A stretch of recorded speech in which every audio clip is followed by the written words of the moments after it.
ETF index mutual funds నేర్చుకుని stock మార్కెట్లో రాణించాలనుకుంటున్నారా? వెంటనే ఈ నెంబర్కి కాల్ చేయండి. హాయ్ హలో నమస్తే, welcome back to Suman TV. ప్రస్తుతం మనతో పాటు ఉన్నారు మేనేజ్మెంట్ కన్సల్టెంట్ సంపత్ సముద్రాలు గారు. నమస్తే సార్.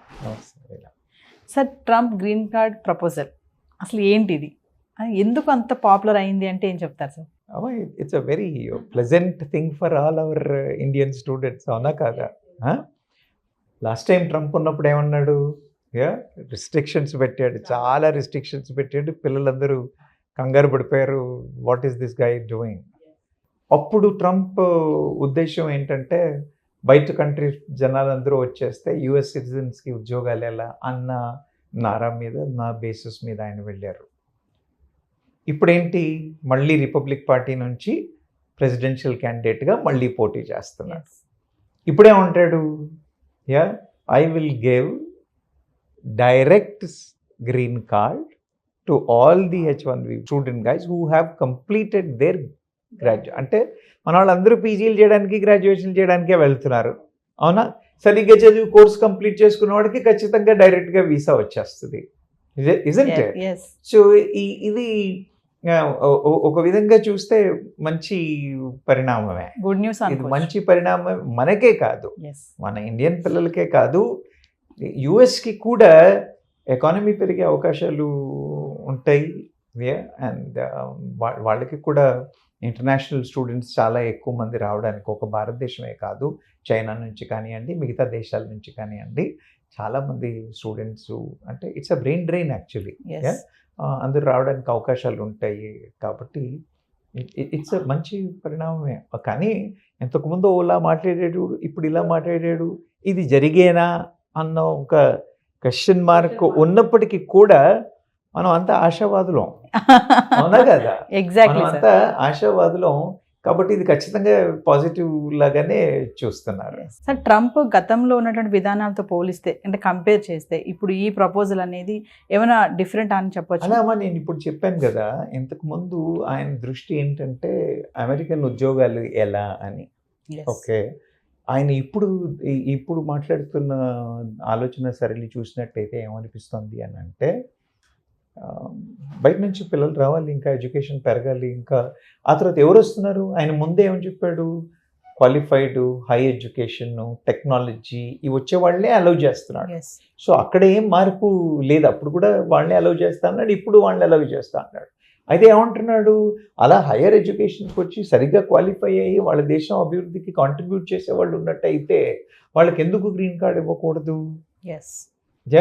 సంపద పెరుగుతుంది, అడ్మిషన్స్ వల్ల అడ్మిషన్స్ పెరుగుతాయి, వేరే కంట్రీలను మానేసి ఇండియన్స్ కూడా they will start looking at it. So ఇండియన్సే కాదు, వేరే కంట్రీస్ నుంచి, చైనా లాంటి కంట్రీస్ నుంచి, మిగతా కంట్రీస్ నుంచి వచ్చే వాళ్ళు కూడా వాళ్ళ నంబర్ ఇంక్రీజ్ అవుతుంది, ఈ అవకాశాలు పెరుగుతాయి. కాబట్టి ఆయన ఇప్పుడు ఎలక్షన్స్కి మాట్లాడుతున్నదిను, తర్వాత what is his foresight he has అనేది అంటే పాజిటివ్గానే ఉందనే చెప్పచ్చు.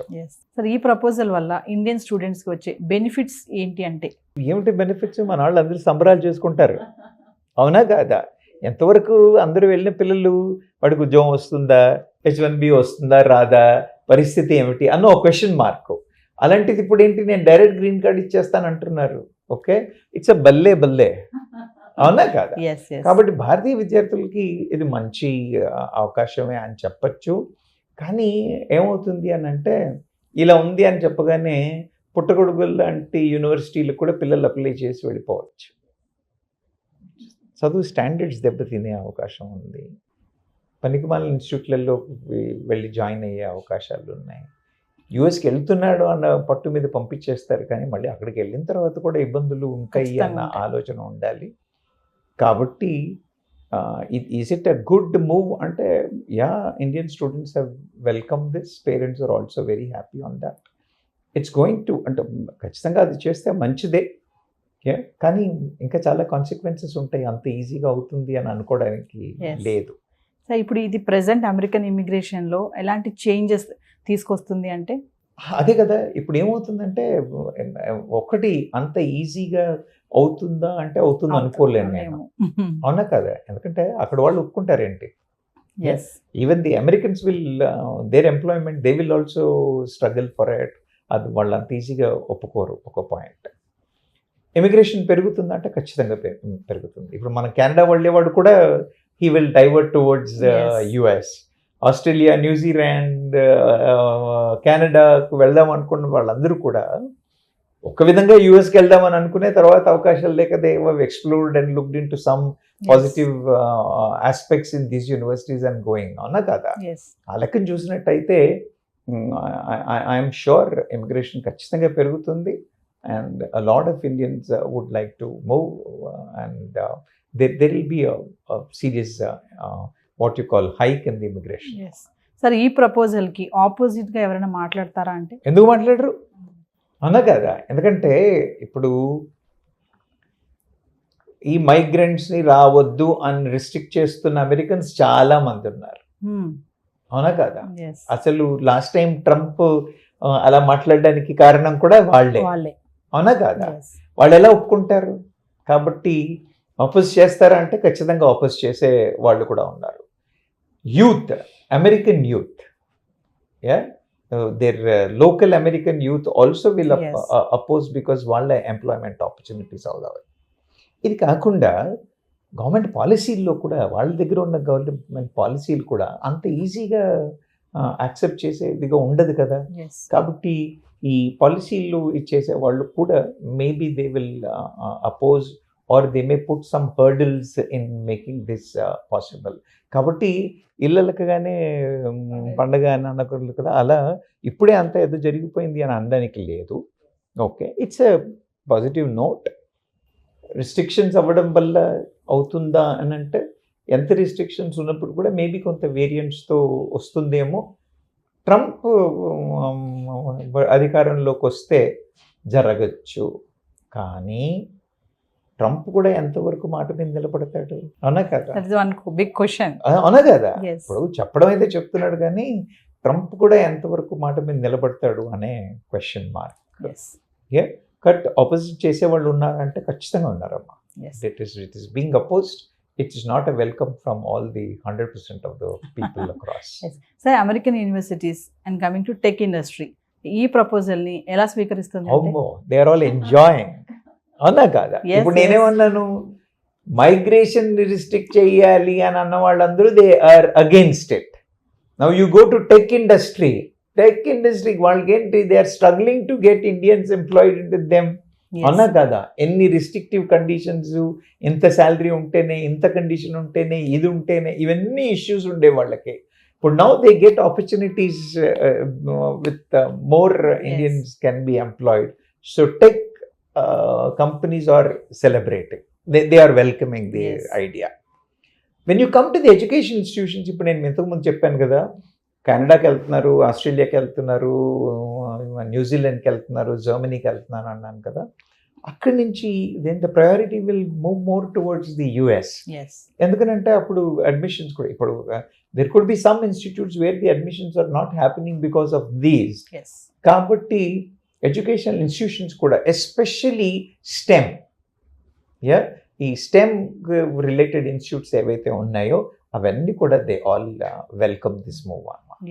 సార్, ఒక ప్రపోజల్ వచ్చింది, దాన్ని ఇంప్లిమెంట్ చేయాలి అంటే ఖచ్చితంగా కొన్ని ఛాలెంజెస్ ఉంటాయి.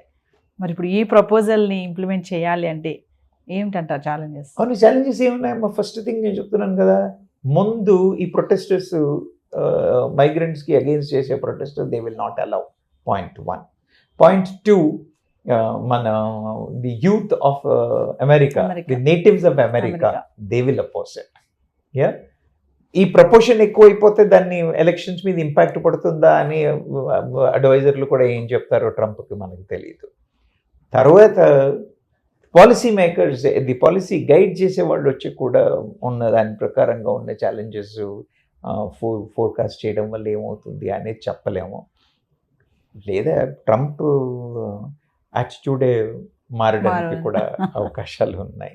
ఇట్లా విభిన్నమైన పరిస్థితుల్లో మన ఇండియన్ స్టూడెంట్స్ ఫ్యూచర్ ఎలా ఉండబోతుంది అంటే? అమ్మా, నేను ఇంతకుముందే చెప్పాను కదా, ఇళ్ళలగ్గానే పండగ కాదని నన్ను ఎలాగైతే అన్నామో, ఇదేదో అయిపోతుంది అన్న పాజిటివ్ మూడ్లో పరిగెత్తడానికి కాదు. Okay, they have to prepare. They have to upskill themselves, they have to research the universities. ఇప్పుడు ఏం సబ్జెక్ట్స్కి డిమాండ్ ఉంది అని అంటే AI is in demand, data science is in demand. You understand?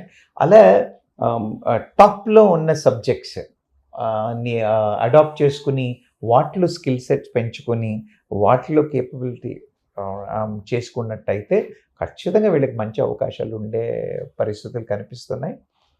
కానీ అలా కాకుండా ఏదో యూనివర్సిటీలో వస్తే చాలు వెళ్ళిపోతాం అని వెళ్ళిపోయారు అనుకోండి, they will have issues. So people ఇప్పటికి కూడా నేను చెప్పేది ఏంటంటే సరి అయిన రీసెర్చ్ చేయండి, సరి అయిన అండర్స్టాండింగ్ చేయండి, ఎస్ మంచి నెట్వర్క్ డెవలప్ చేసుకోండి, ప్రొఫెషనల్ నెట్వర్క్ డెవలప్ చేసుకోండి.